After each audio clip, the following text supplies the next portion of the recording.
मैं हूं ज्योति प्रकाश रंगा और आप देखना शुरू कर चुके हैं RM न्यूज़ बीकानेर। मेरे YouTube चैनल ज्योति टाइम्स पर बीकानेर संभाग की तमाम खबरें मैं प्रतिदिन आप लोगों तक पहुंचाता हूं। अगर आपने अभी तक मेरे YouTube चैनल ज्योति टाइम्स को सब्सक्राइब नहीं किया है तो पहले आप इसको सब्सक्राइब करें और फिर आगे बढ़े और देखें आज बीकानेर दिन भर क्या रहा। खास डाल लेते हैं एक नज़र। और अब खबरें। निकाय चुनाव की तारीखों का हुआ ऐलान। 9 सितंबर और दूसरे चरण की वोटिंग 11 सितंबर को होगी।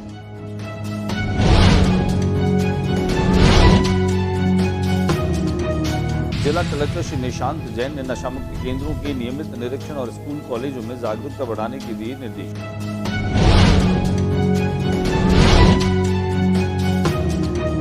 सावन में राजपूत छत्राणियों ने मनाया लहरिया सीजन। वन संस्कृति और परंपराओं के रंगों से सजा जूनागढ़ परिसर।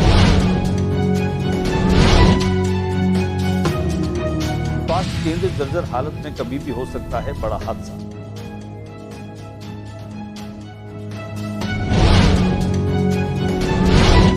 डेंगू प्रवार। शोभा सर गांव में नर्सिंग विद्यार्थियों के साथ सघन मच्छर रोधी अभियान। गत वर्ष गांव में डेंगू के 35 केस मिले थे, इस पर पूरे जिले में बीएम अस्पताल की 16 नंबर OPD में संदिग्ध 2 युवकों को जेब तराश से पकड़ा, पुलिस चौकी को सौंपा।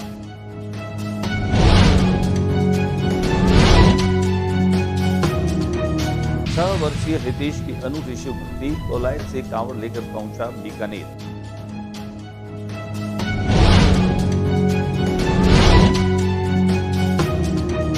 एड्स और TB जागरूकता अभियान के तहत मुक्ता प्रसाद डिफेंस में हुआ नुक्कड़ नाटक।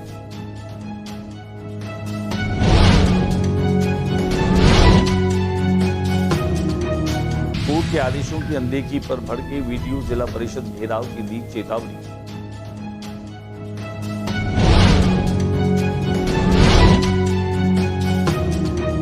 और इस बार RM न्यूज चैनल का शिक्षक सम्मान समारोह होगा राज्य स्तर का 5 सितंबर।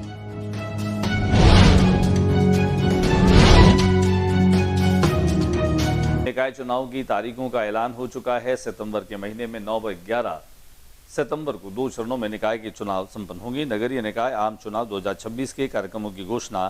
309 नगरीय निकायों में 2 चरणों में ये चुनाव होंगे। राज्य निर्वाचन आयुक्त राजेश सिंह ने बताया कि प्रदेश में एक राज्य एक चुनाव के तहत नगरीय निकायों में आम चुनाव 2026 का कार्यक्रम घोषित कर दिया गया है।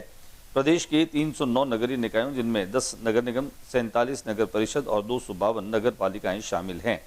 चुनाव 2 चरणों में कराए जाएंगे। राज्य निर्वाचन आयुक्त बुधवार को शासन सचिवालय स्थित राज्य निर्वाचन आयोग के सभागार में आयोजित प्रेस कॉन्फ्रेंस को संबोधित कर रहे थे। उन्होंने कहा कि आयोग द्वारा 309 नगरीय निकायों के आम चुनाव कराने के लिए चरणवार चुनाव कार्यक्रम घोषित कर दिया गया है। आयोग ने चुनाव प्रक्रिया को सरल, पारदर्शी, स्वतंत्र, निष्पक्ष और शांतिपूर्ण ढंग से संपन्न कराने के लिए आवश्यक तैयारियां भी प्रारंभ कर दी गई है। सिंह ने यह भी बताया कि सदस्य पदों के लिए सूचना 27 अगस्त 2026 को जारी की जाएगी। नामांकन पत्र प्रस्तुत करने की अंतिम तिथि 31 अगस्त 2026 निर्धारित की गई है। नामांकन पत्रों की समीक्षा 1 सितंबर 2026 को होगी।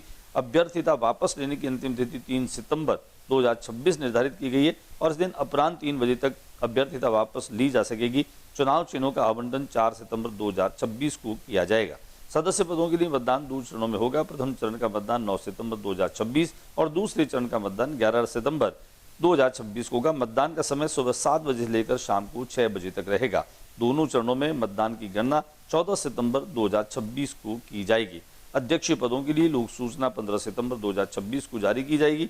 नामांकन पत्र प्रस्तुत करने की अंतिम तिथि 16 सितंबर 2026 को होगी। नामांकन पत्रों की समीक्षा 17 सितंबर 2026 और वहीं अभ्यर्थिता वापस लेने की अंतिम तारीख 18 सितंबर और इसी दिन अपराह्न 3 बजे तक अभ्यर्थिता वापस ली जा सकेगी।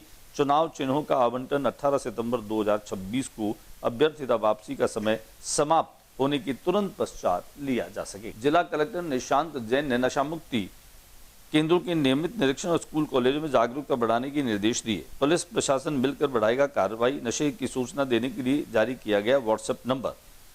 जिला कलेक्टर निशांत जैन की अध्यक्षता में बुधवार को नशा मुक्त भारत अभियान के तहत नार्को कोऑर्डिनेशन कमेटी की बैठक कलेक्ट्रेट सभागार में संपन्न हुई। बैठक में जिले में नशे की रोकथाम, नशा मुक्ति केंद्रों की निगरानी, युवाओं में जागरूकता तथा नशीले पदार्थों की अवैध बिक्री और दुरुपयोग के विरुद्ध प्रभावी कार्रवाई को लेकर विस्तृत चर्चा की गई। सावन के महीने में राजपूत समाज की छत्राणियों ने खास तौर से लहरिया सीजन 1 संस्कृति और परंपराओं के रंगों के साथ में मनाए। जूनागढ़ के पूरे परिसर में इस तरह के सांस्कृतिक रंग जो हैं वो अपनी छटा बिखेरते हुए दिखाई दिए। सावन के पावन महीने में राजपूत छत्राणियों की ओर से लहरिया सीजन 1 कार्यक्रम का आयोजन हुआ।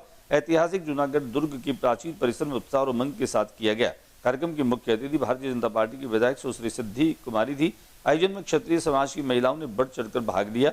राजस्थानी संस्कृति, परंपराओं और सावन की जीवंत छटा को विभिन्न प्रस्तुतियों के माध्यम से प्रस्तुत किया गया। कार्यक्रम की शुरुआत गणगौर माता की पूजा अर्चना के साथ की गई। उसके बाद महिलाओं ने पारंपरिक राजस्थानी परिधानों में सज धज कर मारवाड़ी लोक गीतों पर नृत्य, कैटवॉक तथा अन्य सांस्कृतिक प्रस्तुतियां दी। सावन के पारंपरिक उत्सव की झलक दिखाते हुए झूला झूलने सहित विभिन्न गतिविधियों का आयोजन भी किया गया। पूरे कार्यक्रम में राजस्थान की लोक संस्कृति और पारंपरिक रंगों की खूबसूरत छटा देखते ही बन रही थी। आइए हम आपको लिए चलते हैं जूनागढ़ में, जहां लहरिया सीजन 1 का आयोजन किया गया।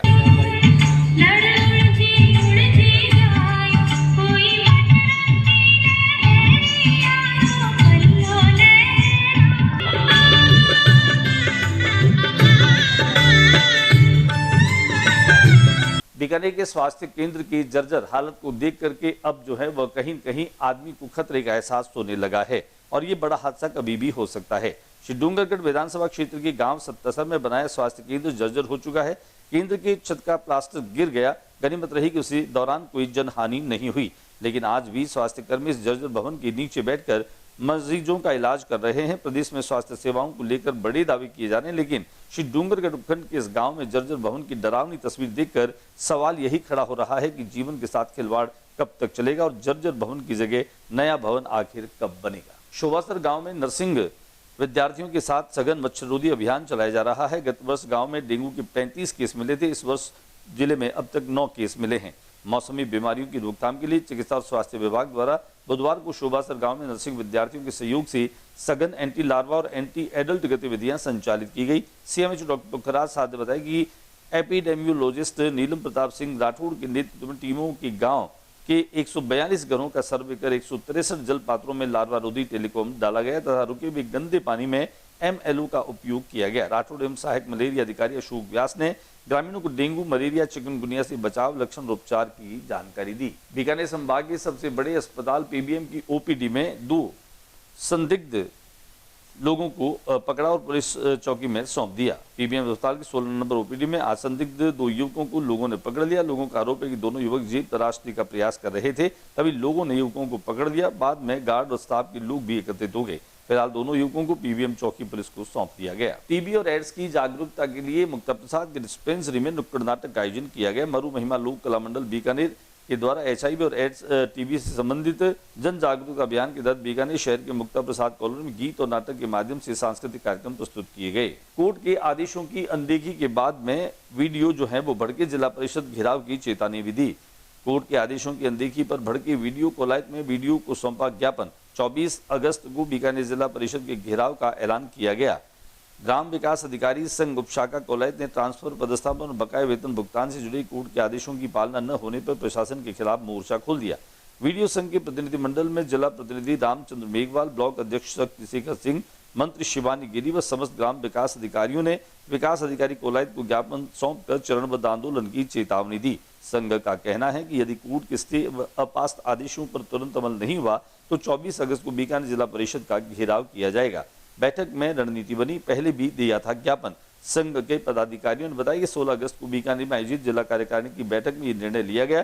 ग्राम विकास अधिकारियों के पदस्थापन और बकाया वेतन भुगतान को लेकर 31 जुलाई को जिला परिषद के मुख्य कार्यकारी अधिकारी को भी ज्ञापन दिया जा चुका है, लेकिन प्रशासन की ओर से अब तक कोई ठोस कदम नहीं उठाया गया। सावन के महीने में काशी विश्वनाथ महादेव मंदिर में कन्नू मंडल द्वारा विश्व कल्याण के लिए 31 किलो घी का अभिषेक किया गया। कन्हैयालाल रंगा के नेतृत्व में पंडित काशीनाथ ओझा के द्वारा किया गया घी का अभिषेक। शारीरिक कष्ट दूर करने की वजह से घी का अभिषेक किया जाता है। शरीर स्वस्थ रहता है, परिवार में सुख समृद्धि होती है। अभिषेक में श्री अशोक पुरोहित, के छंगानी, सागर सा हिंदू और इंदु जोशी, किशन स्वामी, परक रंगा और श्रीनाथ पुरोहित ने भाग लिया। अभिषेक कर पुजारी मुन्ना महाराज विजय से आशीर्वाद भी लिया गया। दिखाते हैं हम आपको घृत से हुए अभिषेक की कुछ झलकियां। आने वाली 5 सितंबर को RM न्यूज चैनल नारी शक्ति संगठन के साथ में मिलकर इस बार अपना 22वां शिक्षक सम्मान समारोह आयोजित कर रहा है। 22वें शिक्षक सम्मान समारोह को इस बार राज्य स्तर पर आयोजित किया जाएगा।